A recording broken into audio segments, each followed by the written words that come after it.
नमस्कार दोस्तों, स्वागत है आपका इस चैनल पर। अगर दोस्तों आप हमारे चैनल पर नए हैं तो वीडियो को लाइक और चैनल को सब्सक्राइब कर लीजिए, जिससे हमारी वीडियो आप तक सबसे पहले पहुंचे। आइए दोस्तों, शुरुआत करते हैं आज की अपनी पाठशाला। पहला क्वेश्चन आपके स्क्रीन पर है, ध्यान पूर्वक पढ़िए। पहला क्वेश्चन आखिर क्या कह रहा है दोस्तों? इस क्वेश्चन में कह रहा है कि एक आदमी 16,850 रुपए अपने दो बेटों के बैंक खाते में इस तरह जमा करवाना चाहता है कि जिनकी आयु क्रमशः 12 और 16 वर्ष है, कि 120 वर्ष की आयु में उनको बराबर धन मिले। ठीक है, कह रहा है यदि दर प्रतिशत 33 सही 1/3% है तो छोटे बेटे का हिस्सा बताइए। हाँ दोस्तों, एक आदमी है और वो आदमी जो है दोस्तों, एक आदमी है और उसके दो बेटे हैं। अब दोस्तों जो आदमी है दोस्तों, दो आदमी के पास दोस्तों 16,850 रुपए है और उस रुपए में से कुछ रुपए वो छोटे बेटे के खाते में डालना चाहता है, और जो बचा हुआ जो बचते हैं रुपए उसे बड़े बेटे के खाते में डालना चाहता है। और इस प्रकार डालना चाहता है कि जब वे दोनों 120 वर्ष की आयु, जब उनकी आयु 120 वर्ष हो, जब दोनों की आयु 120 वर्ष हो तो उनको बराबर मात्रा में ही धन मिले। हाँ, यही तो क्वेश्चन कह रहा है दोस्तों। इस क्वेश्चन मान लीजिए दोस्तों जो आदमी है वो छोटे बेटे के खाते में कुल मिलाकर ए रुपए जमा करवाना चाहता है और बड़े बेटे के खाते में कुल मिलाकर बी रुपए जमा करवाना चाहता है। मान लीजिए दोस्तों, जो आदमी जो है छोटे बेटे के खाते में कुल मिलाकर ए रुपए जमा करवाना चाहता है और बड़े बेटे के खाते में कुल मिलाकर बी रुपए जमा करवाना चाहता है। ठीक, कोई दिक्कत कोई परेशानी होगी नहीं, हमें कोई दिक्कत कोई परेशानी नहीं है। ठीक है दोस्तों, जो पैसा जमा करवा रहा है, दोस्तों जो पैसा जमा करवाएगा, दोस्तों जो पैसा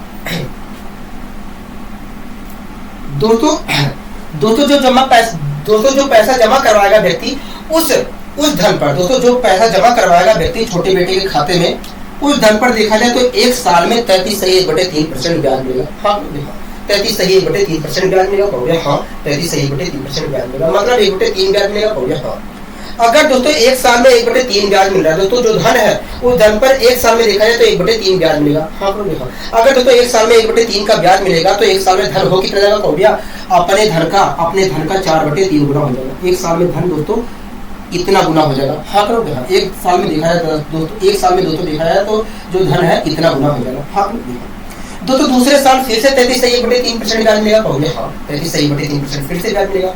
तो दूसरे साल भी देखा जाए तो 4/3 गुना हो जाएगा। हो गया। हाँ, तीसरे साल भी 4/3 गुना होगा। हो गया। हाँ, दोस्तों छोटे बेटे की जो आयु है, जो है उसकी आयु 12 वर्ष है। हो गया। हाँ, ठीक है दोस्तों, 120 दोस्तों अगर छोटे बेटे की आयु 112 वर्ष है तो बताइए आप मुझे, छोटे बेटे के खाते में जो पैसा है वो कितने समय के लिए जमा करवाना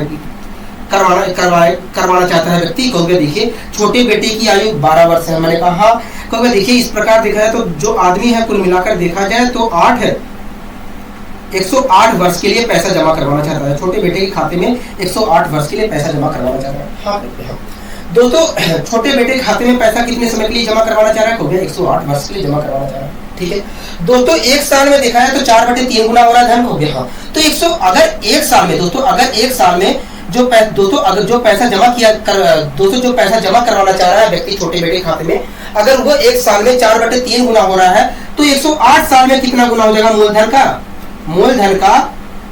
का 108 साल में कितना गुना हो जाएगा? हो गया, मूलधन का देखा जाए तो इतना गुना हो जाएगा 108 साल में। हाँ, अगर दोस्तों एक साल में इतना गुना हो रहा है तो 108 साल में देखा जाए तो मूलधन का इतना गुना हो जाएगा। हाँ, यहाँ तक कोई दिक्कत कोई परेशानी होगी नहीं, हमें यहाँ तक कोई दिक्कत कोई परेशानी नहीं। ठीक है, तो इस प्रकार दोस्तों देखा जाए तो छोटे बेटे के खाते में 120 वर्ष की आयु में इतना धन हो जाएगा। हाँ, यहाँ तक कोई दिक्कत कोई परेशानी होगी नहीं, यहाँ तक चीजें समझ में आई। हो गया। हाँ, इसी प्रकार दोस्तों जो आदमी है वो बड़े बेटे के खाते में 20 रुपए जमा करवाना चाह रहा है। हो गया। हाँ, दोस्तों अगर वो 20 रुपए जमा करवाता है बड़े बेटे के खाते में तो उस धन पर भी 33 सही 1/3% एक साल में ब्याज मिलेगा। हाँ, मतलब 1/3 ब्याज मिलेगा। हो गया। हाँ, अगर दोस्तों एक साल में 1/3 ब्याज मिलेगा तो एक साल में वो धन हो कितना आएगा? हो गया, मूलधन का 4/3 गुना हो जाएगा। मतलब एक साल में धन इतना गुना हो जाएगा। हो गया। हाँ, एक साल में धन इतना गुना हो जाएगा। हाँ, हो गया। दोस्तों एक बात बताइए, बड़े बेटे के खाते में पैसा कितने समय के लिए जमा करवाना चाह रहा है व्यक्ति? कहोगे देखिए बड़े बेटे की जो आयु है 16 वर्ष है। कहोगे देखिए बड़े बेटे की आयु जो है 16 वर्ष है। अगर मैं 120 में से घटाता हूं तो आएगा 104 वर्ष। तो इस प्रकार देखा है तो बड़े बेटे के खाते में 104 वर्ष के लिए पैसा जमा करवाना चाह रहा है। हाँ, अगर दोस्तों बड़े बेटे के खाते में जो पैसा जमा करवाया जा रहा है, जमा करवाना चाह रहा है, अगर वो एक साल में 4/3 गुना हो जा रहा है तो 104 साल में कितना गुना हो जाएगा? 104 में साल में देखा है तो इतना गुना हो जाएगा। हाँ हाँ, कोई दिक्कत कोई परेशानी होगी नहीं। तो इस प्रकार दोस्तों देखा जाए तो 120 वर्ष की आयु में बड़े बेटे के खाते में इतना रुपये हो जाएगा। हाँ लोग, हाँ। और छोटे बेटे के खाते में छोटे बेटे के खाते में 120 वर्ष की अवस्था में इतना रुपये हो जाएगा। हाँ हाँ। लेकिन दोस्तों क्वेश्चन में पहले कहा गया है कि 120 वर्ष की आयु में दोनों के खाते में बराबर धन इस प्रकार जमा, दोस्तों पहले ही क्वेश्चन में कह दिया है कि वो इस प्रकार जमा करवाता है कि 120 वर्ष की अवस्था में उनको बराबर धन मिले। हाँ लोग, हाँ। दोस्तों 120 वर्ष की अवस्था में छोटे बेटे को इतना धन मिल रहा है और बड़े बेटे को इतना धन मिल रहा है। हम लोग, लेकिन क्वेश्चन में कह रहा है भैया इस प्रकार जमा करवाता है कि दोनों को बराबर धन मिलता है, मतलब ये दोनों धन क्या है? बराबर है। ठीक है, कोई दिक्कत कोई परेशानी होगी नहीं। अब दोस्तों इसे सोल्व कर लेते हैं। अब दोस्तों इसे हम सोल्व कर लेते हैं। आपको यहाँ तक कोई दिक्कत कोई परेशानी है? कहोगे नहीं, हमें कोई दिक्कत कोई परेशानी नहीं है, हमें यहाँ तक कोई दिक्कत कोई परेशानी नहीं है। अगर दोस्तों यहाँ पर मैं B/A की वैल्यू निकालता हूँ, B/A की वैल्यू निकालता हूँ,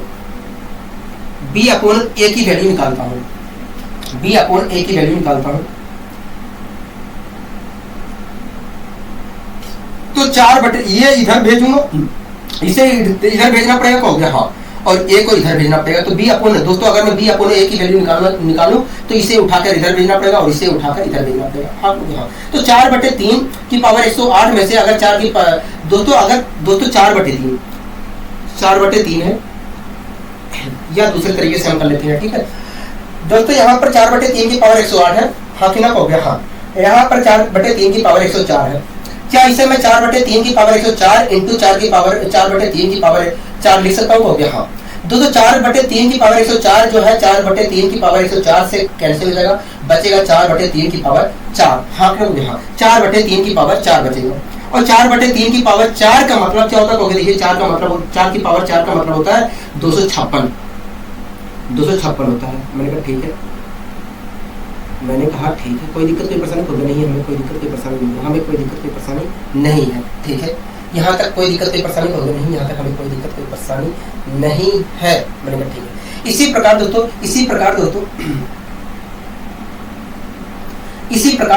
3 की पावर 4 का मतलब क्या होगा? 81 हो जाएगा। हाँ लोग, यहाँ तो दोस्तों क्या निकल कर रहा है? B/A की वैल्यू, B/A का अनुपात क्या निकल कर रहा है? B/A का अनुपात 256/81 निकल कर रहा है। तो दोस्तों ये क्या है? दोस्तों B को हमने क्या माना था? A को क्या माना था? हो गया, हमने B को माना था कि भैया B को हमने क्या माना था? हो गया, B के खाते में जितने रुपए जमा करवाना चाह रहा व्यक्ति वो धनराशि मानी थी। और इसी प्रकार A को क्या माना था? हो गया, A को हमने माना था दोस्तों, A को क्या माना था? हो गया, A को हमने छोटे बेटे के खाते में जमा करवाने वाली राशि मानी थी। तो इस प्रकार हम कह सकते हैं अगर B/A का अनुपात आया है 256/81, तो हम कह सकते हैं कि भैया बड़े बेटे के खाते में व्यक्ति जो है 256 रुपए जमा करवाना चाह रहा था और छोटे बेटे के खाते में कुल मिलाकर 81 रुपए जमा करवाना चाह रहा था। हाँ लोग, यहाँ तक कोई दिक्कत कोई परेशानी होगी नहीं। अगर दोस्तों बड़े बेटे के खाते में 256 रुपए जमा करवाना चाह रहा था और छोटे बेटे के खाते में वो 81 रुपए जमा करवाना चाह रहा था, तो उसके पास पूरा धन कितना था? इसके अनुसार आप बताइए। अगर 256 रुपए बड़े बेटे के खाते में जमा करवाना चाह रहा था और 81 रुपए छोटे बेटे के खाते में जमा करवाना चाह रहा था, तो उसके पास ओवरऑल धन कितने थे? कहोगे देखिए 7, 8, 5, 13, यहाँ से लगे 1, 337 रुपए थे। ओवरऑल देखा जाए तो 337 रुपए थे।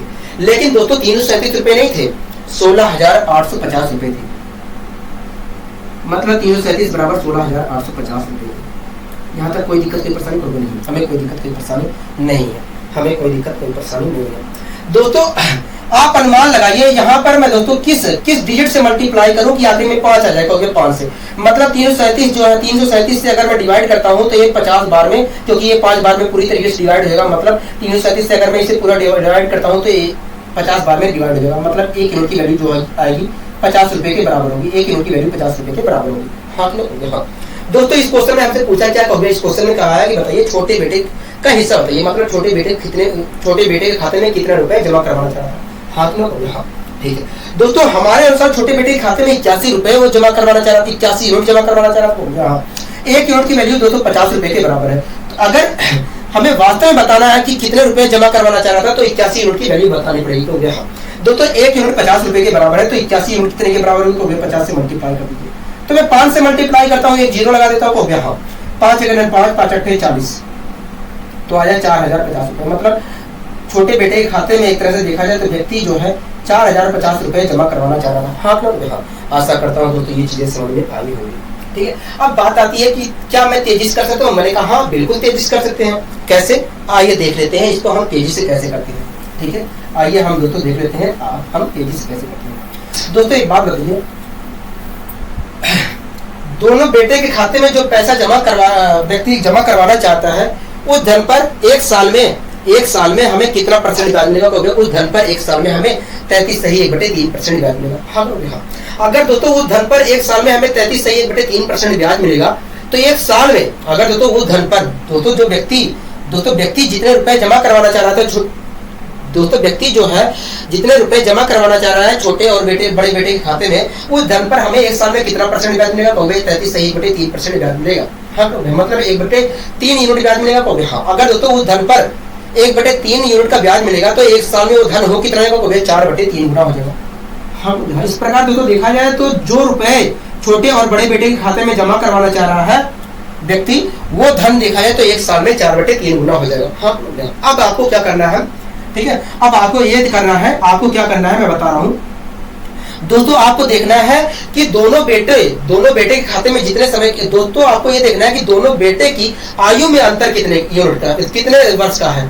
तो दोस्तों आप मुझे देखकर बताइए दोनों बेटे की एज में कितने का अंतर है? कहोगे 4 का अंतर है, 4 वर्ष का अंतर है। ठीक है, जितने वर्ष का अंतर है दोस्तों, जितने वर्ष का अंतर है दोस्तों, वो उतनी पावर चढ़ा दीजिए। आप पहले ये पता करिए कि एक साल में जो धन है दोनों बच्चों के खातों में जितना पैसा जमा हो रहा है, वो एक साल में धन कितने गुना हो जाएगा, पहले ये पता करिए। तो हमें पता चला भैया कि वो धन एक साल में 4/3 गुना होगा। ठीक है, अब दोस्तों आपको क्या करना है, दोनों बेटों की एजों में जितने का डिफरेंस है, जितने वर्ष का डिफरेंस है, उतनी पावर चढ़ा देनी है। ठीक है, तो उतनी मैंने पावर चढ़ा दिया। तो क्या निकल कर आएगा? देखिए, अगर हम इसे सोल्व करते हैं, क्या हो रहा है? अगर हम इसे सोल्व करते हैं तो 256 अपॉन 81। हाँ, तो इस प्रकार दोस्तों ये जो निकल कर आया कुछ और नहीं है, बड़े बेटे और छोटे बेटे के खाते में जमा की जाने वाली राशि का अनुपात निकल कर आया है। तो दोस्तों ये जो निकल कर आया है कुछ और नहीं है, बड़े बेटे और छोटे बेटे के खाते में जमा की जाने वाली राशि का अनुपात निकल कर आया है। ठीक है, यहाँ तक आपको कोई दिक्कत कोई परेशानी होगी नहीं, हमें यहाँ तक कोई दिक्कत कोई परेशानी नहीं है। अब बात आती है कि भैया हमें कैसे पता चलेगा कि छोटे बेटे के खाते में इतना यूनिट जमा करवाना चाह रहा था और बड़े बेटे के खाते में इतना रुपये जमा करवाना चाह रहा था? हाँ लोग, हाँ ये भी तो जानना जरूरी है। कहोगे हाँ ये भी जानना जरूरी है, हाँ लोग, हाँ। दोस्तों एक बात बताइए,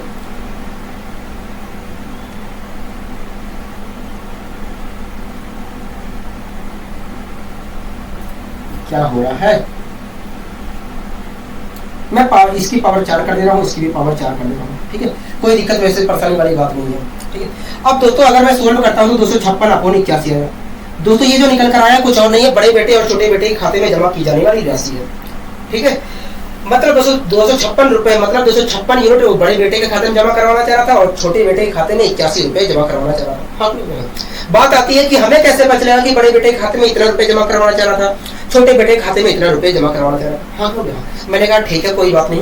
दोस्तों एक बात बताइए, बड़े बेटे के छोटे बेटे के खाते में जो है पैसा अधिक समय के लिए जमा करवा रहा है? कहोगे हाँ। और दोस्तों छोटे बेटे की एज तो कम है? कहोगे हाँ। अगर छोटे बेटे की एज कम है तो छोटे बेटे के खाते में जो है पैसा अधिक समय के लिए जमा हो रहा है? कहोगे हाँ। अगर बड़े बेटे की एज ज्यादा है तो बड़े बेटे के खाते में जो पैसा है कम समय के लिए जमा हो रहा है? कहोगे हाँ। अब दोस्तों अगर छोटे बेटे के खाते में पैसा अधिक समय के लिए जमा हो रहा है तो छोटे बेटे के खाते में कम रुपया जमा कराया गया होगा।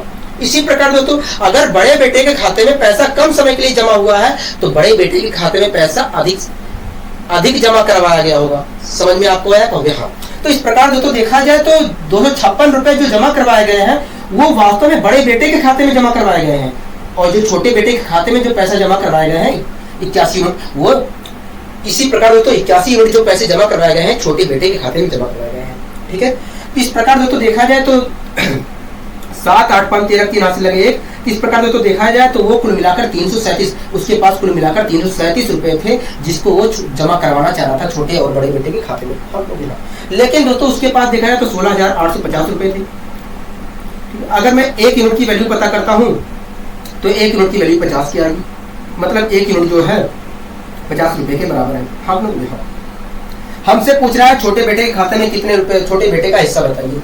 हम लोग देखा दोस्तों छोटे बेटे के खाते में कितने रुपए जमा करवाना चाह रहा था, कभी 81 यूनिट। दोस्तों अगर हमें वास्तव में बताना है कि कितने रुपए जमा करवाना चाह रहा था तो 81 यूनिट की वैल्यू बतानी पड़ेगी। तो दोस्तों 1 यूनिट की वैल्यू जो है 50 रुपए के बराबर है, तो 81 यूनिट की वैल्यू कितने के बराबर होगी, तो 81 यूनिट की वैल्यू देखा जाए तो 4050 रुपए के बराबर होगी, 4050 रुपए के बराबर होगी।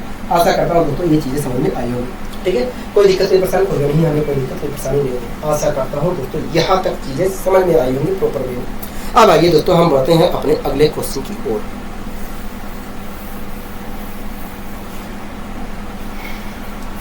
अगला दोस्तों क्वेश्चन क्या कह रहा है, अगला क्वेश्चन कह रहा है कि एक आदमी ने बाइक खरीदी और वादा किया कि वह 20% वार्षिक ब्याज की दर से 10,800 रुपए की 3 बराबर किस्तों में पैसा चुकता कर देगा। हाँ ना भैया, कह रहा है बाइक की कीमत बताइए, बाइक की कीमत बताइए। हाँ ना भैया, ये क्वेश्चन कह रहा है भैया, हाँ यही क्वेश्चन कह रहा है। ठीक है दोस्तों, एक आदमी है और उसने बाइक खरीदी और वादा किया कि वह भैया 20% वार्षिक ब्याज की दर से 10,800 रुपए की 3 बराबर किस्तों में पैसा चुकता कर देगा। कह रहा है बाइक की कीमत बताइए। हाँ ना भैया, यही क्वेश्चन कह रहा है यहाँ।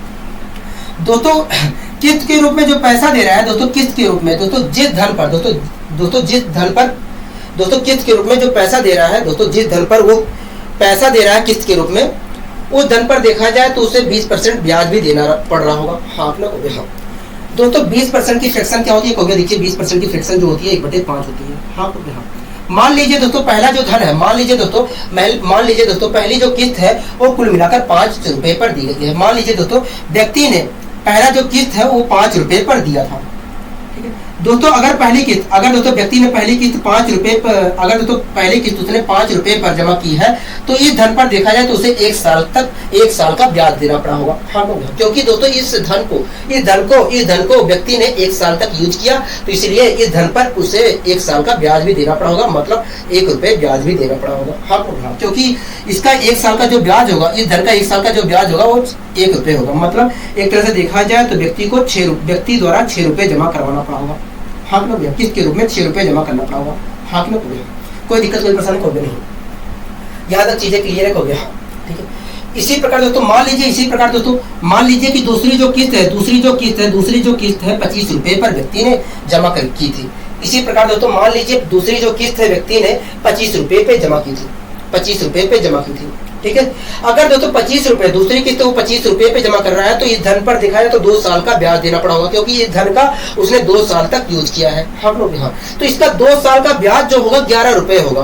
तो इस प्रकार दोस्तों देखा जाए तो व्यक्ति द्वारा कुल मिलाकर 36 दूसरी किस्त जो है 36 रुपए के रूप में दी गई होगी। हाँ ना कोई दिक्कत कोई परेशानी हो गया नहीं, कोई दिक्कत हमें कोई परेशानी नहीं है। इसी प्रकार दोस्तों मान लीजिए तीसरी किस्त जो है व्यक्ति द्वारा 125 रुपए पे दी गई है। इसी प्रकार दोस्तों मान लीजिए तीसरी किस्त जो है व्यक्ति द्वारा 125 रुपए पे दी गई है। तीसरी किस्त जो है 125 रुपए पे दी गई है। अगर दोस्तों तीसरी किस्त व्यक्ति द्वारा 125 रुपए पे दी गई है तो इस धन पर देखा जाए तो उसे 3 साल का ब्याज देना पड़ा होगा, क्योंकि व्यक्ति द्वारा इस धन का 3 साल तक यूज किया गया है। हम लोग यहाँ अगर दोस्तों 3 साल का इसे ब्याज देना पड़ा होगा तो उसे देखा जाए, अगर दोस्तों इस धन पर उसे 3 साल का ब्याज देना पड़ा होगा तो वो किस्त के रूप में कुल मिलाकर 216 रुपए दिया होगा। किस्त के रूप में 216 रुपए जमा करवाया होगा। ठीक है, कोई दिक्कत कोई परेशानी होगा नहीं, हमें कोई दिक्कत कोई परेशानी नहीं है। दोस्तों देखा जाए तो पहली किस्त उसने 6 रुपए की जमा की है। हाँ हो गया, दूसरी किस्त उसने 36 रुपए की जमा की है। हो गया, तीसरी किस्त देखा जाए तो 216 रुपए की जमा की है। लेकिन दोस्तों क्वेश्चन के अकॉर्डिंग क्वेश्चन कह रहा है कि भैया तीनों किस्त जो है दोस्तों, क्वेश्चन के अकॉर्डिंग देखा जाए तो तीनों किस्त जो है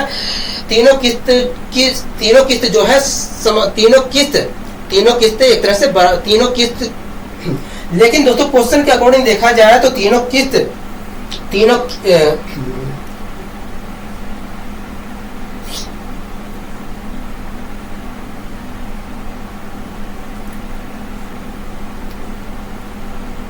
लेकिन दोस्तों क्वेश्चन के अकॉर्डिंग देखा जाए तो तीनों किस्तों में बराबर धनराशि चुकता की गई है। हाँ हाँ दोस्तों यहाँ पर देख रहे हैं हम अलग अलग चुकता की गई है। तो हाँ, लेकिन क्वेश्चन कह रहा है कि ये तीनों किस्तों में धनराशि जो है समान मात्रा में चुकता की गई है। हम लोग यहाँ तो यहाँ पर हम बराबर करने की कोशिश करते हैं, क्योंकि तीनों किस्तों में बराबर धनराशि ही चुकता की गई है। हम लोग यहाँ अगर दोस्तों मुझे इन तीनों को बराबर करना है तो मुझे क्या करना चाहिए, तो इन तीनों का एलसीएम लीजिए। मैंने कहा ठीक है, एलसीएम ले लिया। अगर मैं एलसीएम लेता हूँ तो 216 आएगा, 216 को 36 से भाग दूंगा तो आएगा 6, और 6 से मैंने यहाँ पर दोनों ओर गुणा कर दिया। ठीक है, कोई दिक्कत की परेशानी होगी नहीं। इसी प्रकार दोस्तों यहाँ पर तो 1 से गुणा करना पड़ेगा, कहोगे हाँ, कोई फर्क नहीं पड़ेगा, कहोगे हाँ। इसी प्रकार दोस्तों अगर मुझे यहाँ पर बराबर करना है तो 6 से मैंने एलसीएम को भाग दिया तो आया 36, और 36 से मैंने दोनों ओर साइड गुणा कर दिया। हाँ कहोगे हाँ, यहाँ तक कोई दिक्कत की परेशानी होगी नहीं, हमें कोई दिक्कत की परेशानी नहीं है। ठीक है दोस्तों, पहले किस्त दोस्तों पहली किस्त देखा जाए तो 216 रुपए की गई थी। हाँ कहोगे हाँ। दोस्तों पहली किस्त जो 216 रुपए की गई थी वो कितने रुपए पे गई थी, तो 1.5 25 36 पंजे 5 छंग 30 की 0 3 कैरी 5 या 15 180 रुपए पे गई थी। दोस्तों पहली किस्त जो 216 रुपए की गई थी वो कुल मिलाकर 180 रुपए पे गई थी। हाँ कहोगे हाँ। इसी प्रकार दूसरी जो किस्त गई है 216 रुपए, वो कितने रुपए पे गई थी, तो 150 रुपए पे गई थी। हाँ कहोगे हाँ। इसी प्रकार दोस्तों तीसरी किस्त जो गई थी 125 रुपए पे गई थी, कहोगे हाँ। इस प्रकार दोस्तों अगर पहली किस्त 150 रुपए पे गई है, दूसरी किस्त 180 रुपए पे गई है, तीसरी किस्त 125 रुपए पे गई है, तो हम कह सकते हैं कि भैया बाई की कुल कीमत वास्तव में 5 8 2 10 10 5 15 455 रुपए रहा होगा। बाई की कुल कीमत 455 रुपए रहा होगा। हाँ ना कहोगे हाँ। यहाँ तक आपको कोई दिक्कत कोई परेशानी होगी नहीं, यहाँ तक हमें कोई दिक्कत कोई परेशानी नहीं है, यहाँ तक हमें कोई दिक्कत कोई परेशानी नहीं है। हाँ कहोगे हाँ। दोस्तों बाई की कीमत कुल कितने रुपए था, हो गया इस प्रकार दिखाया तो बाई की कुल कीमत हमारा 455 रुपए था, 455 यूनिट था। हाँ हो गया, यहाँ तक चीजें क्लियर हो गया। दोस्तों हमारे अनुसार जो है हर किस्त 216 रुपए की दी गई है। हाँ हाँ दोस्तों हमारे अनुसार देखा है तो हर किस्त 216 रुपए की जमा की गई है, लेकिन दोस्तों 216 रुपए की किस्त जमा नहीं की गई है, 10,800 रुपए की किस्त जमा की गई है। मतलब 216 यूनिट बराबर 10,800 की। यहाँ तक कोई दिक्कत कोई परेशानी होगी नहीं, 10,800 रुपए की हर किस्त दोस्तों हमारे अनुसार 216 रुपए की जमा की गई है, लेकिन क्वेश्चन कह रहा है कि भैया 10,800 रुपए की जमा की गई है। मतलब 216 बराबर 10,800, तो एक यूनिट की वैल्यू कितने के बराबर होगी, एक यूनिट की वैल्यू देखा जाए तो 50 रुपए के बराबर होगी। हाँ 50 रुपए के बराबर होगी। ठीक है, यहाँ तक कोई दिक्कत कोई परेशानी होगी नहीं, हमें कोई दिक्कत कोई परेशानी नहीं है। दोस्तों हमसे पूछ रहा है बाई की कीमत। दोस्तों हमारे अनुसार बाई की कीमत कितनी हो गया, हमारे अनुसार बाई की कीमत जो है 455 रुपए है। क्या है, 455 रुपए है। दोस्तों एक यूनिट की वैल्यू जो है 50 रुपए के बराबर है, को हाँ। अगर हमें वास्तव में बताना है कि बाई की कीमत क्या है तो 455 यूनिट की वैल्यू बतानी पड़ेगी, को हाँ। तो 455 यूनिट की वैल्यू कितने के बराबर होगी, 50 से मल्टीप्लाई कर लीजिए। तो मैं 50 से मल्टीप्लाई कर लेता हूँ, तो 5 5 25 के 5, ठीक है, 2 कैरी 5 5 25 27 के साथ 2 कैरी 5 4 20 22,750 आया। मतलब बाई की कीमत देखा जाए तो 22,750 रुपए थी। हम लोग 22,750 रुपए थी। ठीक है, कोई दिक्कत कोई परेशानी होगी नहीं, हमें कोई दिक्कत कोई परेशानी नहीं, हमें कोई दिक्कत कोई परेशानी नहीं। हाँ हाँ, यहाँ तक दोस्तों आशा करता हूँ चीजें समझ में आई होंगी, लेकिन दोस्तों आपको तेजी से करना है। हाँ कि नहीं, आपको तेजी से करना है, आपको तेजी से करना है। ठीक है, तो ये जो मैंने ये 5 6 उसके 25 36 उसके बाद 125 216 ये हुआ है, इसमें आपको कठिनाई आएगी, लेकिन दोस्तों आपको घबराना नहीं है, आपको घबराना नहीं है। ठीक है, आपको घबराना नहीं है। आप देखिए फ्रैक्शन क्या बन रही है, फ्रैक्शन 1/5 बनेगी को भी। हाँ ठीक है, इसका मतलब दोस्तों यही है कि हर साल देखा, इसका मतलब दोस्तों रेट हमें 20% वार्षिक दिया है, मतलब 1/5 दोस्तों रेट दिया है 20% वार्षिक। हाँ हाँ, मतलब हर साल देखा जाए तो 1/5 का ब्याज लगेगा। हाँ हाँ, अगर दोस्तों 1/5 का ब्याज लगेगा तो एक साल में हमारा धन हो जाएगा 5/6। हाँ हाँ, इसका मतलब दोस्तों यही है कि यदि 5 रुपए पहली किस्त, पहले यदि धन 5 रुपए था तो उसने 6 रुपए किस्त के रूप में दिया था। अब दोस्तों आगे जो प्रक्रिया करने के लिए आप कुछ मत करिए, आप इसका स्क्वायर लीजिए।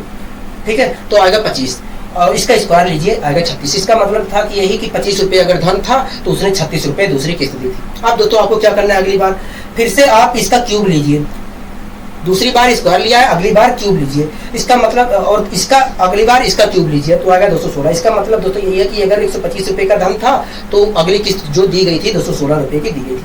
अगर एक स्टेप और होता तो हम एक स्टेप और चलते, एक स्टेप चलने के लिए हम 5 की पावर 4 लेते, इस प्रकार आता 625, और इधर भी 4 पावर लेते कुछ और आता। हाँ लोग हाँ, तो इस प्रकार दिखाया तो अगर 625 रुपए का धन था तो अगली किस्त इतने रुपए की दी गई थी।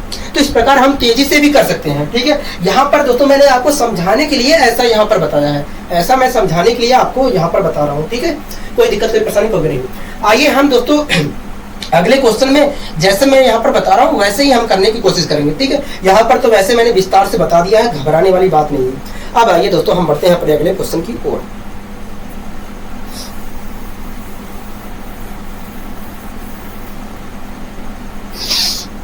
दोस्तों अगला क्वेश्चन क्या कर रहा है, अगला क्वेश्चन कर रहा है कि एक आदमी ने 25,220 रुपए का धन उधार लिया। कह रहा है वादा किया कि वह 5% की दर से 3 समान वार्षिक किस्तों में पैसा चुकता कर देगा। हाँ लोग हाँ। कह रहा है प्रत्येक किस्त ज्ञात करिए। हाँ लोग हाँ, ठीक है। दोस्तों रेट हमें दिया है 5%। हाँ लोग रेट दिया है 5%।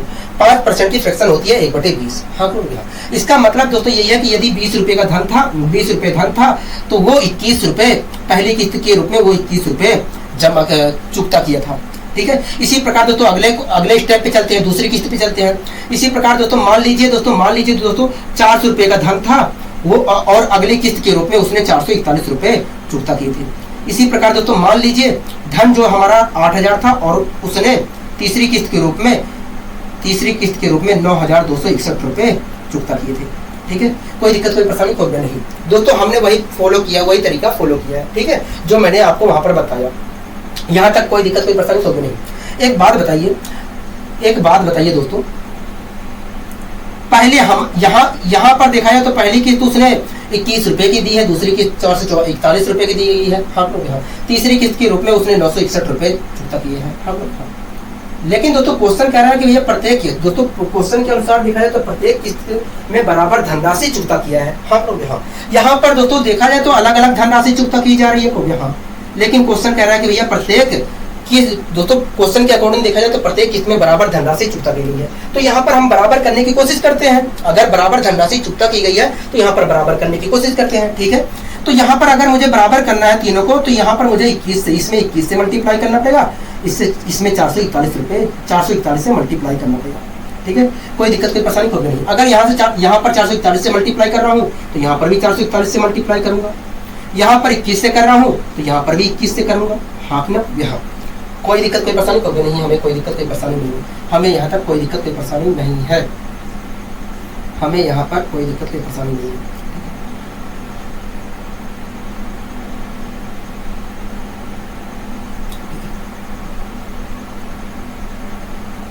दोस्तों एक बात दोस्तों, पहली जो किस्त दी गई थी दोस्तों, पहली जो किस्त जमा की थी वो कितने रुपए पे जमा की गई थी? क्योंकि देखिए पहली किस्त जो गई थी, पहली जो किस्त गई है कुल मिलाकर 8,820 रुपए पे गई है। पहली किस्त जो दोस्तों जो गई है वो कितने रुपए गई है? तो 8,820 रुपए पे गई है। हम लोग यहाँ पहली किस्त दोस्तों 8,820 रुपए पे गई है। हम लोग यहाँ इसी प्रकार दोस्तों दूसरी किस्त कितने रुपए पे गई है? क्योंकि देखिए दूसरी किस्त वास्तव में 21 गुना 42, 21 चौकी 8400 रुपए पे गई है। हाँ यहाँ दूसरी किस्त जो गई है वो 8400 रुपए पे गई है। इसी प्रकार दोस्तों तीसरी किस्त 8,000 रुपए पे गई है। को यहाँ अगर दोस्तों पहली किस्त हमारी 8820 रुपए पे गई है, दूसरी किस्त 8400 रुपए गई है और तीसरी किस्त 8,000 रुपए पे गई है, तो इस प्रकार हम कह सकते हैं कि भैया कुल मिलाकर व्यक्ति ने इतने रुपए उधार लिया था। इतने रुपए 8 4 12 के 2 हाथ से लगे 1 8 3 24 25,220 रुपए उधार लिया था। व्यक्ति ने 25,220 रुपए उधार लिया था। हाँ यहाँ तो कोई दिक्कत कोई परेशानी कोई नहीं। दोस्तों एक बात बताइए, व्यक्ति द्वारा प्रत्येक किस्त जो है कितने रुपए में चुकता? दोस्तों हमारे अनुसार आप देखकर बताइए प्रत्येक किस्त में कितने रुपए, प्रत्येक किस्त के हिसाब से कितने रुपए चुकता किए जा रहे हैं?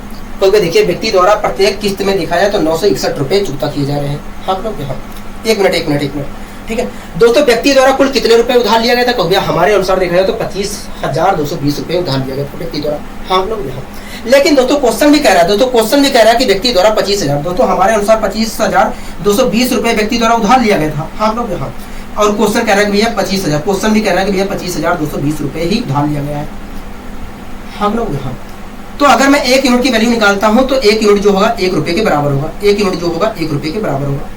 हाँ लोग 1 यूनिट जो होगा 1 रुपए के बराबर होगा। हमसे पूछा कि प्रत्येक किस्त का मान बताइए। दोस्तों प्रत्येक किस्त कितने रुपए की है? क्योंकि देखिए प्रत्येक किस्त 9,261 रुपए की है। दोस्तों 1 रुपए जो 1 यूनिट जो है 1 रुपए के बराबर है, तो 961 रुपए कितने के बराबर होगा? 9,261 रुपए कितने के बराबर होगा? 9,261 रुपए 9,000। अगर दोस्तों 1 यूनिट बराबर 1 रुपए के है तो 9,261 यूनिट 9,261 यूनिट कितने रुपए के बराबर होगा? तो भी 9,261 रुपए के बराबर होगा। मतलब प्रत्येक चीज का मान दिखाया तो 9,261 रुपए है। आशा करता हूँ दोस्तों चीजें समझ में आ जाएंगी। ठीक है, अब आइए दोस्तों हम बढ़ते हैं अपने अगले क्वेश्चन की ओर। दोस्तों अगला क्वेश्चन क्या कर रहा है? अगला क्वेश्चन कह रहा है सुभाष ने एक रेफ्रिजरेटर इस शर्त पे खरीदा कि उसे 1,620 रुपए खरीदने के वक्त देने होंगे कह रहा है तथा प्रथम द्वितीय तथा एवं तृतीय वर्ष के अंत में क्रमशः 2,178 रुपए और 2,299 रुपए तथा 2,662 रुपए देने होंगे। ठीक है, कह रहा है चक्रवृद्धि ब्याज की दर 10% प्रति वर्ष है। कह रहा है रेफ्रिजरेटर पर कुल ली गई ब्याज की राशि बताइए। मतलब रेफ्रिजरेटर पर कुल मिलाकर कितने रुपए का उसने ब्याज दिया है? हम लोग यहाँ देना पड़ा है, यही तो पूछ रहा है। हाँ दोस्तों, सुभाष नाम का एक लड़का था, उसने रेफ्रिजरेटर खरीदा और खरीदते वक्त उसने 1,620 रुपए पकड़ा दिए। उसके बाद जितने रुपए बचा उसे किस्त के रूप में उसने जमा करता है, किस्त के रूप में जमा करता है। ठीक है दोस्तों, पहली किस्त वो 2,178 रुपए के रूप में देता है, दूसरी किस्त वो 2,299 रुपए के रूप में देता है, तीसरी किस्त जो है 2,662 रुपए के रूप में देता है। ठीक है, आगे कह रहा है चक्रवृद्धि ब्याज की दर यदि 10% वार्षिक हो तो रेफ्रिजरेटर पर ली गई कुल ब्याज राशि बताइए। मतलब रेफ्रिजरेटर पर उसे कुल कितना ब्याज देना पड़ा है? हाँ, ठीक है दोस्तों, पहली बार जितने रुपए पे किस्त दिया गया है उस पर 10% ब्याज देना पड़ा होगा। उसके बाद उसके बाद दूसरी किस्त जितने रुपए दिया है उस पर भी ब्याज देना पड़ा होगा। इसी प्रकार तीसरी किस्त जितने रुपए दिया है उस पर भी ब्याज देना पड़ा होगा। दोस्तों 10% की फ्रैक्शन होता है 1/10। हाँ लोग, हाँ मतलब 10 दोस्तों जो धन है उस धन पर दोस्तों पहली बार जो किस्त गई होगी उस पर 10% ब्याज देना पड़ेगा। मतलब 10 रुपए का, मतलब 1/10 का ब्याज देना पड़ा होगा। हाँ लोग, हाँ इसका मतलब दोस्तों ये है कि यदि 10 रुपए का धन था पहली किस्त, इसका मतलब दोस्तों ये है कि यदि पहली किस्त कुल मिलाकर पहली किस्त यदि 10 रुपए पे दी गई थी, पहली किस्त यदि 10 रुपए पे जमा की गई है तो इस धन पर कुल मिलाकर देखा जाए तो एक साल 1 रुपए का उसे इस पर देखा जाए तो 1 रुपए का ब्याज देना पड़ा होगा। मतलब पहली किस्त 11 रुपए की पहली किस्त के रूप में वो 11 रुपए जमा किया होगा। हाँ लोग, हाँ ठीक है। इसी प्रकार दोस्तों मान लीजिए दूसरी किस्त वो 100 रुपए पे दिया है। तो अगर दोस्तों दूसरी किस्त उसने 100 रुपए पे दिया है तो इस धन पर देखा जाए तो 2 साल का ब्याज देना पड़ा होगा। मतलब दूसरी किस्त के रूप में वो कुल मिलाकर 121 रुपए जमा किया होगा। हाँ लोग, इसी प्रकार दोस्तों मान लीजिए तीसरी किस्त वो 1,000 रुपए पे जमा किया है। ठीक है, अगर दोस्तों तीसरी किस्त 1,000 रुपए पे जमा किया है तो इस धन पर देखा है तो उसे 3 साल का ब्याज देना पड़ा होगा। हाँ लोग, अगर 3 साल का ब्याज देना पड़ा होगा तो उसके द्वारा कुल मिलाकर 1,331 रुपए ब्याज सहित तीसरी किस्त के रूप में जमा करना पड़ा होगा। हाँ लोग, यहाँ तक कोई दिक्कत कोई परेशानी कोई नहीं। दोस्तों पहली किस्त देखा जाए तो उसने 10 रुपए पे जमा किया था 11 रुपए। हाँ लोग, हाँ इसी प्रकार दोस्तों देखा जाए तो दूसरी किस्त वो 100 रुपए पे जमा किया था 121 रुपए को। हाँ इसी प्रकार दोस्तों तीसरी किस्त देखा जाए तो उसने 1,000 रुपए की राशि पर जमा किया था 1,331 रुपए। हाँ लोग, हाँ लेकिन दोस्तों पहली किस्त 11 रुपए की नहीं गई है, पहली किस्त 2,178 रुपए की गई है। मतलब 11 यूनिट बराबर 2,178 रुपए की। ठीक है, यहाँ तक कोई दिक्कत कोई परेशानी होगी नहीं। अगर दोस्तों 11 यूनिट बराबर 2,178 रुपए के तो 1 यूनिट की वैल्यू कितने के बराबर होगी? तो देखिए 1 यूनिट की वैल्यू देखा जाए तो काटा पीटी मचा लीजिए। मैंने कहा ठीक है, तो देखिए 11 एकन मैं यहाँ पर कर लेता हूँ 11 काट पीट मचा लेते हैं, यहीं पर काट पीटी कर लेते हैं। ठीक है, अगर मैं 1 यूनिट की वैल्यू निकालता हूँ तो क्या होगा? देखिए 1 यूनिट की वैल्यू देखा जाए तो 11 एकन 11 मैंने कहा हाँ, तो बचा 10 मैंने कहा हाँ 11 नहीं मैंने 99 11 × 88। इस प्रकार 1 यूनिट की वैल्यू 198 आई। हाँ लोग, ठीक है दोस्तों पहली बार उसने 10 रुपए पर 11 रुपए की किस्त जमा की थी। हाँ लोग, तो इस प्रकार दिखाया तो पहली बार उसने 1 रुपए का ब्याज लिया था, 1 यूनिट का ब्याज लिया था। हाँ लोग, दोस्तों 1 यूनिट जो है 198 रुपए के बराबर है। मतलब पहली बार उसने 198 रुपए का ब्याज दिया था। दोस्तों पहली बार उसने 10 रुपए पर 11 रुपए जमा किया था, 10 रुपए की धनराशि पर 11 रुपए जमा किया था। तो इस प्रकार देखा जाए तो उसने पहली बार 1 यूनिट का ब्याज दिया था और 1 यूनिट जो है 198 रुपए के बराबर है। मतलब पहली बार दिखाया तो सुभाष ने 198 रुपए का ब्याज दिया था। हाँ ठीक है, यहाँ तक कोई दिक्कत कोई परेशानी होगी नहीं, यहाँ तक हमें कोई दिक्कत कोई परेशानी नहीं है। ठीक है, यहाँ तक चीजें ठीक है। हाँ इसी प्रकार दोस्तों दूसरी किस्त जो है 100 रुपए पर दी गई थी 121 रुपए। हाँ लोग, हाँ इसी प्रकार दोस्तों दूसरी किस्त जो है 121 रुपए की दी गई थी सुभाष के द्वारा। लेकिन दोस्तों दूसरी किस्त जो है 121 रुपए नहीं दी गई है, 2,299 रुपए की दी गई है। मतलब 121 यूनिट बराबर 2,299 रुपए की। ठीक है, तो अगर 121 यूनिट बराबर 2299 रुपए के हैं तो 1 यूनिट की वैल्यू कितने के बराबर होगी कहोगे? काटा मिट्टी बचा लीजिए। अगर मैं काटा पिटी मचाता हूं तो बताइए एक में मैं किस संख्या से मल्टीप्लाई कर दूं कि 9 आ जाएगा? कहोगे 9 से मल्टीप्लाई कर दीजिए। अब इसे भूल जाइए। अब बताइए दोस्तों 121 का टेबल 229 में कितनी बार पढ़ सकते हैं? भैया एक बार पढ़ सकते हैं। तो 1 यूनिट की वैल्यू 119 रुपए के बराबर है। हाँ लोग, ठीक है, यहाँ तक चीजें क्लियर है? कहोगे हाँ यहाँ तक चीजें क्लियर है।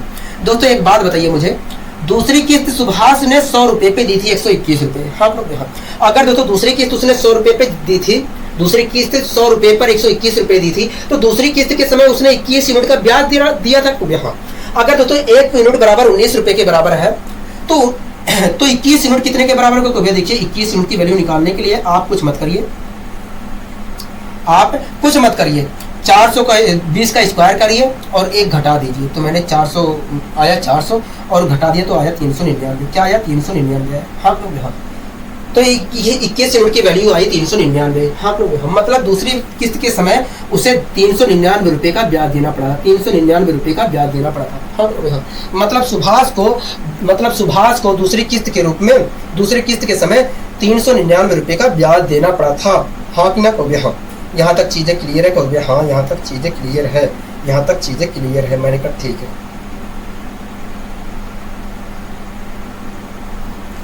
अब इसी प्रकार दोस्तों तीसरी किस्त, इसी प्रकार दोस्तों आप मुझे बताइए सुभाष जो है तीसरी किस्त कितने रुपए पे दिया? कहोगे 1000 रुपए की राशि पे दिया है। कितना रुपए दिया है किस्त के रूप में? कहोगे 1331 रुपए दिया है। लेकिन दोस्तों सुभाष के द्वारा 1331 रुपए की किस्त नहीं दी गई है, तीसरी बार दी गई है 2662 रुपए के रूप में दी गई है।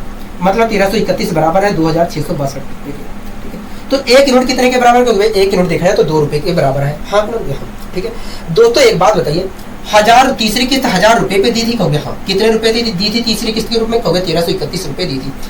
इस प्रकार दोस्तों देखा जाए तो सुभाष के द्वारा तीसरी बार 331 रुपए का 331 यूनिट का ब्याज देना पड़ा है। कहोगे हाँ।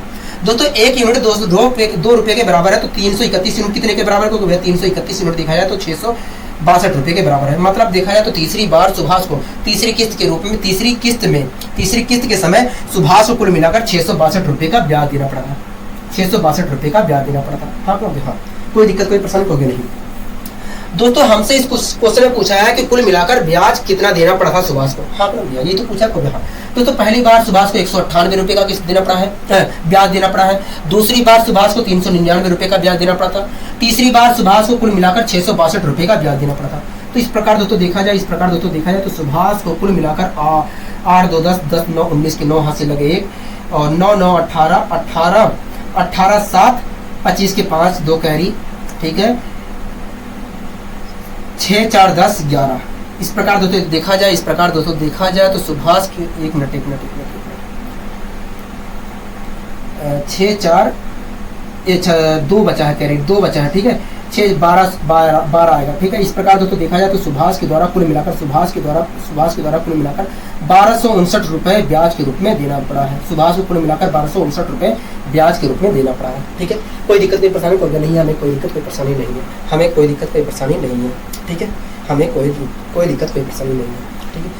दोस्तों इसी क्वेश्चन पे आधारित अगला क्वेश्चन भी है, आइए हम इसी क्वेश्चन के माध्यम से अगले क्वेश्चन को भी सोल्व कर लेते हैं। पूरा ठीक यही क्वेश्चन है, लेकिन उसमें और कुछ पूछा गया है। उसमें क्या पूछा गया है कहोगे? इसमें क्या पूछा गया है कहोगे? इसमें कहा है कि बताइए रेफ्रिजरेटर का नगद मूल्य क्या है। हाँ लोग यही तो पूछा है कहोगे? हाँ यही पूछा है, ठीक है, रेफ्रिजरेटर का नगद मूल्य पूछा है। कोई दिक्कत कोई परेशानी कहोगे? नहीं, हमें कोई दिक्कत कोई परेशानी नहीं है, ठीक है। रेफ्रिजरेटर का मूल्य पूछा है, ठीक है। तो हम इस पार्ट को ब्याज वाली जो हमने ब्याज निकालने के लिए जो हमने प्रक्रिया की उस चीज को मिटा दिया। अब इसी के माध्यम से हम इस क्वेश्चन को भी सोल्व कर लेते हैं, ठीक है। दोस्तों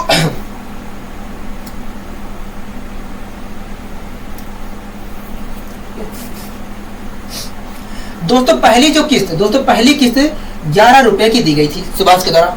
दोस्तों पहली किस्त जो है 11 यूनिट की दी गई थी सुभाष के द्वारा। हाँ लोग देखा, लेकिन दोस्तों पहली किस्त के रूप में सुभाष ने 2178 रुपए चुकता किए थे। दोस्तों पहले किस्त के रूप में सुभाष ने 11 यूनिट पैसा चुकता किया था, लेकिन देखा जाए तो 2178 रुपए चुकता किए थे। हाँ लोग यहाँ तो 1 यूनिट की वैल्यू कितने के बराबर? 1 यूनिट की वैल्यू देखा जाए तो 198 रुपए के 198 आया था ना, देख लेते हैं एक बार फिर से। 11 का 11, हाँ 198 आया था। इस प्रकार देखा जाए तो एक यूनिट की वैल्यू 198 रुपये के बराबर होगी। ठीक है दोस्तों, एक बात बताइए, पहली किस्त कितने रुपए पे दी गई थी? क्योंकि देखिए पहली किस्त जो है 10 रुपए पे गई थी। हाँ दोस्तों, अगर एक यूनिट जो है 198 रुपए के बराबर है तो 10 यूनिट कितने के बराबर होगी? 10 यूनिट देखा जाए तो 1980 रुपए के बराबर होगी। मतलब पहली किस्त जो है 1900 रुपए पे गई थी। हाँ दोस्तों, पहली किस्त देखा जाए तो 11 यूनिट पे गई थी, लेकिन क्वेश्चन कह रहा है 2178 पे गई थी, तो 11 यूनिट बराबर 2178 के हुआ हो गया। हाँ, तो एक यूनिट वैल्यू 198 रुपए के बराबर हुआ हो गया। तो पहली किस्त 10 रुपए पे गई थी हो गया। हाँ, अगर एक यूनिट 198 रुपए के बराबर है तो 10 यूनिट कितने के बराबर हो गया? 1980 रुपए के बराबर है। मतलब पहली किस्त जो है 1900 रुपए पे गई थी। यहाँ तक चीजें क्लियर हो गया। दोस्तों अगर यहाँ पर देखा जाए तो दूसरी किस्त जो है 121 रुपए गई है। हाँ हो गया। दूसरी किस्त जो है दूसरी किस्त के रूप में सुभाष ने 121 रुपए चुकता किए हैं, लेकिन दोस्तों क्वेश्चन कह रहा है कि भैया 121 रुपए चुकता नहीं किए हैं, 2299 रुपए चुकता किए हैं दूसरी किस्त के रूप में। मतलब 121 यूनिट बराबर 2299 रुपए। तो एक यूनिट की वैल्यू कितने के बराबर होगी? एक यूनिट की वैल्यू 19 रुपए के बराबर होगी। मैंने कहा ठीक है। दोस्तों दूसरी किस्त कितने रुपए पे दी गई थी? दूसरी किस्त 100 रुपए पे दी गई थी, 100 यूनिट पे दी गई थी। हाँ दोस्तों, एक यूनिट जो है 19 रुपए के बराबर है, तो 100 यूनिट कितने के बराबर होगा? 100 यूनिट देखा जाए तो 1900 रुपए के बराबर होगा। मतलब दूसरी किस्त जो है 1900 रुपए पे दी गई थी। हाँ ठीक है, कोई दिक्कत कोई परेशानी होगी नहीं। इसी प्रकार दोस्तों तीसरी किस्त के रूप में सुभाष ने तीसरी किस्त के रूप में देखा जाए तो सुभाष ने 1331 यूनिट चुकता किए हैं, लेकिन दोस्तों तीसरी किस्त के रूप में सुभाष ने 1331 नहीं 2662 रुपए चुकता किया है।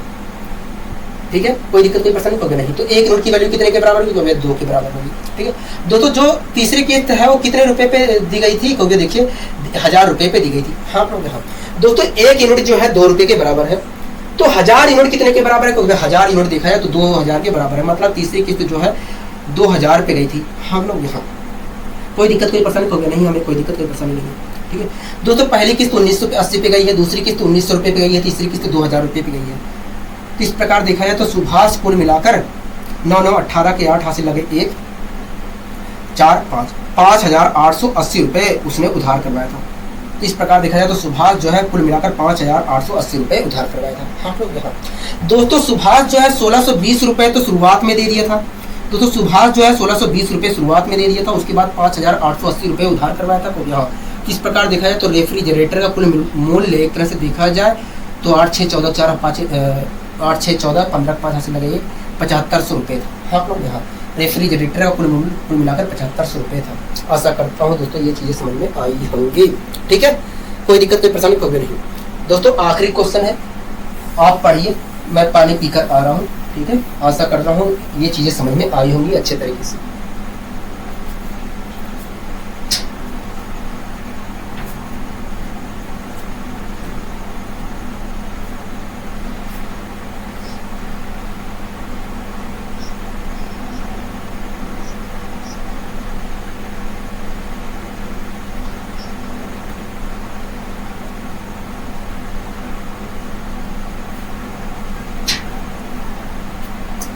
दोस्तों अगला क्वेश्चन क्या कह रहा है? अगला क्वेश्चन कह रहा है कि एक आदमी ने 30% वार्षिक दर से 3000 रुपए बैंक से उधार लिया। कह रहा है प्रत्येक वर्ष के अंत में वह 1000 रुपए लौटा देता है। कह रहा है प्रत्येक जैसे ही साल पूरा होता है वैसे ही 1000 रुपए लौटा देता है। कह रहा है तीसरे वर्ष के अंत में लोन चुकता करने के लिए उसे कितने रुपए देने पड़ेंगे? आप लोग यहाँ ठीक है दोस्तों, एक आदमी था। दोस्तों एक आदमी है और उस आदमी ने 3000 रुपए बैंक से उधार लिए। 3000 रुपए बैंक से उधार लिए। आप लोग यहाँ ठीक है, और 3000 रुपए बैंक से उधार लिए 3 वर्ष के लिए। ठीक है दोस्तों, जैसे ही 1 साल पूरा होता है वैसे ही जो आदमी है दोस्तों जैसे ही 1 साल पूरा होता है वैसे ही आदमी 1000 रुपए लाकर चुकता कर देता है। हाँ लोग यहाँ आगे कह रहा है कि बताइए तीसरे साल के अंत में वह कुल मिलाकर कितने रुपए चुकता करेगा? हाँ लोग यहाँ ठीक है, अगर दोस्तों व्यक्ति 1 साल पूरा होने पर 1000 रुपए चुकता कर दे रहा है तो एक तरह से मैं कह सकता हूँ कि इस धन पर पहली बार उसे 1 साल तक ब्याज देना पड़ा होगा। हाँ लोग यहाँ अगर दोस्तों साल पूरा होने पर 1000 रुपए चुकता कर दे रहा है तो हम कह सकते हैं कि भैया इस धन पर 1 साल तक उसे 30% ब्याज देना पड़ा होगा। हाँ लोग यहाँ 30% ब्याज देना पड़ा होगा। हाँ लोग यहाँ 30% अगर मैं निकालता हूँ तो 900 आएगा। मतलब देखा जाए तो जो 3000 रुपए की राशि थी उस पर 900 रुपए उसे ब्याज देना पड़ा होगा। ठीक है, तो इस प्रकार दोस्तों देखा जाए तो 1 साल बाद देखा जाए तो उसे कुल मिलाकर 3900 रुपए लौटाना था। 3900 रुपए लौटाना था, क्योंकि दोस्तों 3000 रुपए उधार है और 900 रुपये का ब्याज हो गया। तो इस प्रकार देखा जाए तो 1 साल बाद उसे 39 रुपये लौटाना था। लेकिन दोस्तों 39 रुपये नहीं लौटाया, 1000 रुपये लौटाया, 1000 रुपये लौटाया। तो अभी भी देखा जाए तो दोस्तों व्यक्ति जो है 2900 रुपये उधार है हो गया। ठीक है, अब दोस्तों दूसरे साल, दोस्तों पहले साल देखा जाए तो उसने 1000 रुपये चूता कर दिए। दोस्तों पहले साल देखा है तो उसे पहले साल के अंत में देखा है तो उसे 3900 रुपये जमा करने थे, देने थे, लेकिन वो 1000 रुपये ही देता है। तो इस प्रकार देखा जाए तो अभी भी 29 रुपये वो बकाया है। अब दोस्तों अगर 29 रुपये बकाया है तो इस 29 रुपये पर एक साल तक फिर से ब्याज देगा 30% का हो गया। अगर मैं इसका 30% निकालता हूँ तो क्या होगा, देखिए 30% अगर निकालते हो तो 30% निकालने के लिए डबल जीरो भूल जाइए, 30 से मल्टीप्लाई कर दीजिए। तो जीरो में लगा दे रहा हूँ पहले से, ठीक है, 3 से मल्टीप्लाई कर लेता हूँ। इसमें 3 दिन 27 के साथ 2 कैरी, 3 दूनी 6, 870 रुपये उसे ब्याज देना पड़ा होगा। दोस्तों 29 रुपये उधार था और 1 साल में देखा जाए तो उस पर 870 रुपये ब्याज लगा हो गया। हाँ, तो इस प्रकार देखा जाए तो दूसरे साल के अंत में उसे कुल मिलाकर 8, 8, 16, 17 के साथ हासिल लगे 3770 रुपये ब्याज सहित चुकता करने थे। हाँ लोग, हाँ, लेकिन दोस्तों दूसरे साल के अंत में वो ब्याज सहित 300, दोस्तों ब्याज सहित देखा जाए तो दूसरे साल के अंत में 3770 रुपये चुकता करने थे, लेकिन दोस्तों 3770 रुपये चुकता नहीं किया, 1000 रुपये चुकता किया। ठीक है, इस प्रकार दोस्तों देखा जाए तो अभी भी व्यक्ति कुल मिलाकर 2770 रुपये उधार है। हाँ लोग, हाँ, 2770 रुपये उधार है। यहाँ तक कोई दिक्कत, कोई परेशानी नहीं। अब दोस्तों तीसरा साल शुरुआत हो गया कब? हाँ, तीसरा साल शुरुआत हो गया कब? हाँ दोस्तों 2770 रुपये उधार है, 2770 रुपये उधार है। हाँ, अगर दोस्तों 2770 रुपये उधार है तो इस धन पर देखा जाए तो उसे 1 साल का ब्याज देना पड़ेगा। हाँ लोग, हाँ, 1 साल तक का ब्याज, 1 साल ब्याज देना पड़ेगा। हाँ लोग, हाँ, 1 साल ब्याज देना पड़ेगा। हाँ लोग, हाँ, कितना रुपये ब्याज देना पड़ेगा को? देखिए 1 साल इस धन पर देखा जाए तो उसे 30% ब्याज देना पड़ेगा 1 साल तक। तो इसका मैंने 30% निकाला तो क्या होगा, देखिए 30% निकालने के लिए डबल दोनों जीरो को भूल जाइए, 3 से मल्टीप्लाई करिए। 3 7 21 1 कैरी, 3 7 21 के 1 2 कैरी, 3 7 21 23 के 3 2 कैरी, 3 दूनी 6, 831 रुपये उसे ब्याज देना पड़ा होगा। हाँ लोग, हाँ, दोस्तों 2770 रुपये उधार था और उस धन पर देखा जाए तो उसे तीसरे साल के अंत तक 831 रुपये, दोस्तों 2770 रुपये, 2770 रुपये कुल मिलाकर उधार था। हाँ लोग, हाँ, और उस धन पर देखा जाए तो कुल मिलाकर 831 रुपये तीसरे साल में ब्याज लग गए हो गया। हाँ, तो इस प्रकार देखा जाए तो तीसरे साल के अंत में कुल मिलाकर 7 3 10 के जीरो हाथ से लगे 3601 रुपये उसे कुल मिलाकर लौटाना पड़ेगा। तीसरे साल के अंत में कुल मिलाकर देखा जाए तो 3601 रुपये उसे ब्याज सहित लौटाना पड़ेगा। हाँ लोग, हाँ, दोस्तों इस क्वेश्चन में क्या कहा, इस क्वेश्चन में कह रहा है तीसरे वर्ष के अंत में लोन सहित लोन चुकता करने के लिए उसे कितने रुपए देने पड़ेंगे। तो इस प्रकार हम कह सकते हैं कि ये लोन चुकता करने के लिए तीसरे वर्ष के अंत में 3601 रुपये चुकता करने पड़ेंगे। हाँ क्या, आशा करता हूँ दोस्तों ये चीजें समझ में आई होंगी। ठीक है दोस्तों, आशा करता हूँ ये चैप्टर आपको बहुत अच्छे तरीके से समझ में आया होगा। ठीक है, अब दोस्तों आज के लिए बस इतना ही। मिलते हैं अगली वीडियो में इसी ऊर्जा और इसी उत्साह के साथ और नए चैप्टर के साथ। नमस्कार।